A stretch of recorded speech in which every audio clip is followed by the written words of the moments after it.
क्या आप भी अपने बच्चों को इंग्लिश सिखाना चाहते हैं?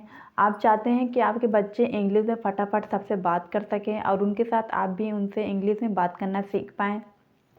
तो इस वीडियो में मैंने आपको एक ऐसी ट्रिक बताई हुई है जिसके ज़रिए आपके साथ साथ आपके बच्चे भी इंग्लिश में बात करना बिल्कुल आसानी से सीख जाएंगे। तो इस वीडियो में मैंने आपको जितने भी सेंटेंस बताए हुए हैं, सारे सेंटेंस डेली यूज़ वाले सेंटेंस हैं। हम ऐसे सेंटेंस का घर में बच्चों के साथ ज़्यादा यूज़ करते हैं। माँ और बच्चों के बीच जो बातचीत होती है वो सारे के सारे सेंटेंस आपको इस वीडियो में मिल जाएंगे। तो सारे के सारे सेंटेंस बहुत ही यूज़फुल होने वाले हैं। सेंटेंस बहुत ज़्यादा बड़े नहीं हैं, छोटे छोटे सेंटेंस हैं जो बच्चों को आसानी से याद भी हो जाएंगे। और वीडियो में आप लोग पूरा एंड तक ज़रूर बने रहिएगा क्योंकि वीडियो बहुत ही काम की है, ये वीडियो आप सभी लोगों के लिए। तो चलिए आगे बढ़ते हैं। आगे बढ़ने से पहले मेरा नाम प्रिया है और मेरे चैनल में आप सभी का स्वागत है। तो जिन लोगों ने अभी तक चैनल को अगर सब्सक्राइब नहीं किया है तो जल्दी से आप लोग चैनल को सब्सक्राइब कर लीजिए और उसके बगल में एक बेल आइकन होगा, उसको भी दबा दीजिएगा ताकि मेरे हर आने वाली नई वीडियो का नोटिफिकेशन आप सभी को बिल्कुल टाइम पर मिल जाया करें। तो चलिए वीडियो स्टार्ट करते हैं। तो सबसे पहले नंबर पे हमारा सेंटेंस है what happened. What happened means क्या होता है, क्या हुआ। ठीक है, ये हमारा कॉमन सेंटेंस है। हम अक्सर किसी से भी पूछ लेते हैं कि व्हाट हैपेंड, क्या हुआ। तो जब बच्चों को अगर जैसे चोट लग जाती है, पैर में चोट लग गई, उनके सर में चोट लग गई, तो हम उनसे पूछते हैं कि व्हाट हैपेंड, क्या हुआ। तो इस तरह से आप उनसे इंग्लिश में पूछ सकते हैं कि व्हाट हैपेंड, क्या हुआ। तो मान लीजिए कि अगर उनके बच्चों के पैर में चोट लग गई है तो आप उनसे पूछ सकते हैं कि what happened to your leg, क्या हुआ तुम्हारे पैर में। ठीक है, मान लीजिए अगर उसके सर में लगी है चोट, सर में अगर कुछ है कि दर्द हो रहा है, चोट लगी है, तो आप उससे पूछ सकते हैं कि what happened in your head. ठीक है, क्या हुआ तुम्हारे सिर में। इस तरह से आप उनसे इंग्लिश में बात कर सकते हैं। इसी तरह अगर उसके हाथ में चोट लगी है या कुछ हुआ है तो आप उससे पूछ सकते हैं what happened in your hand. ठीक है, अब दूसरे नंबर पे हमारा सेंटेंस है डू यू वांट मोर, मतलब और चाहिए, क्या तुम्हें और चाहिए। बच्चे जब खाना खा रहे हों या कुछ भी खा रहे हों, दूध पी रहे हों, तो आप उनसे पूछते हैं कि क्या तुम्हें और चाहिए। तो आप उनसे पूछ सकते हैं, जैसे मान लीजिए कि बच्चा अगर दूध पी रहा है, उसको और दूध अगर चाहिए, तो आप उससे पूछ सकते हैं do you want more milk, do you want more milk, क्या आपको और दूध चाहिए। मान लीजिए बच्चे अगर खाना खा रहे हैं तो आप उनसे अगर पूछना चाह रहे हैं कि क्या आपको और खाना चाहिए, तो आप कैसे पूछेंगे do you want more food, क्या आप और खाना चाहते हैं। तो इसी तरह बच्चे जो भी खा रहे हैं, आइसक्रीम खा रहे हैं, चॉकलेट खा रहे हैं, अगर आप उनसे पूछ रहे हैं कि आपको और चाहिए तो आप उनसे इस तरह से पूछ सकते हैं। ठीक है, अब सेंटेंस है हमारा इनफ नाउ, मतलब अभी बहुत हो गया।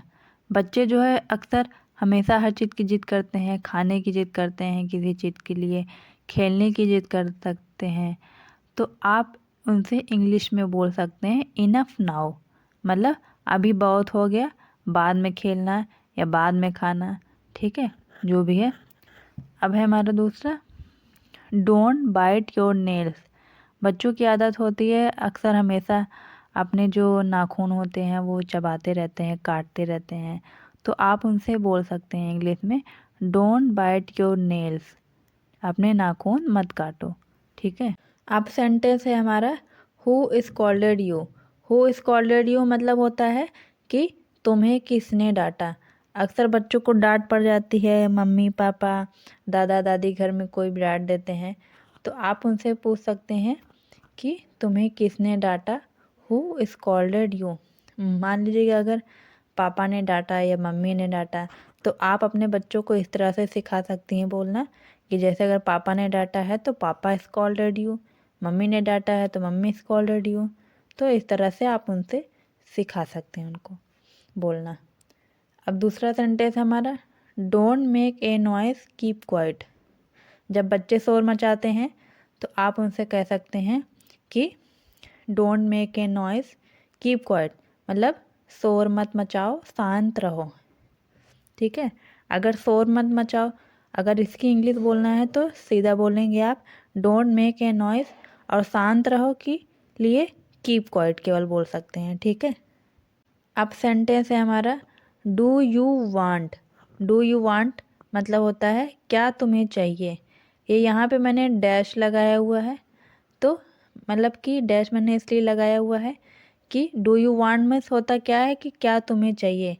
तो जब हम बच्चों से पूछते हैं कि क्या चाहिए आपको, दूध चाहिए, पानी चाहिए, तो आप जो भी अगर बच्चे से पूछ रहे हैं तो आप ये डैश में जो दिया हुआ है उसमें आप भर सकते हैं।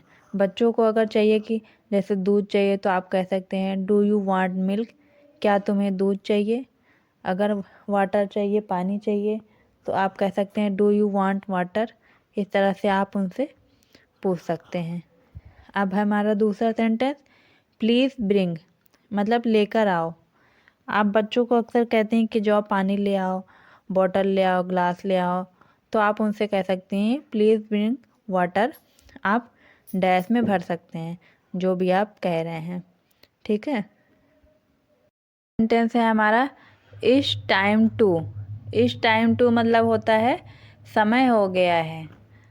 आप बच्चों से अक्सर बोलते हैं कि जब खाना खाने का टाइम हो गया है, पढ़ने का टाइम हो गया है, सोने का टाइम हो गया है। तो मैंने आप लोगों के लिए एग्जाम्पल नीचे लिख भी दिया है ये। It's time to study. It's time to study मतलब पढ़ने का टाइम हो गया है। इट्स टाइम टू ईट मतलब खाना खाने का टाइम हो गया है, ठीक है। इसी तरह सोने का टाइम हो गया है तो आप बोल सकते हैं इट्स टाइम टू स्लीपिंग, ठीक है। अब सेंटेंस है हमारा clean your nose. Clean your nose मतलब नाक साफ करो। बच्चे जो है अक्सर वो हमेशा नाक और मुंह गंदे करे रहते हैं, तो आप उनसे इंग्लिश में इस तरह से बोल सकते हैं क्लीन योर नोज मतलब नाक साफ करो। अगर उन्होंने अपना मुंह गंदा किया हुआ है तो आप बोल सकते हैं क्लीन योर माउथ, ठीक है। अब दूसरा सेंटेंस है हमारा are you feeling pain in. बच्चों को अगर कहीं दर्द हो रहा है, पेट में दर्द हो रहा है, हाथ में दर्द हो रहा है, पैर में दर्द हो रहा है, तो आप उनसे इंग्लिश में बोल सकते हैं are you feeling pain in मतलब क्या आपको दर्द महसूस हो रहा है, ठीक है। अगर मान लीजिए पैर में दर्द हो रहा है तो आप बोल सकते हैं are you feeling pain in leg, ठीक है।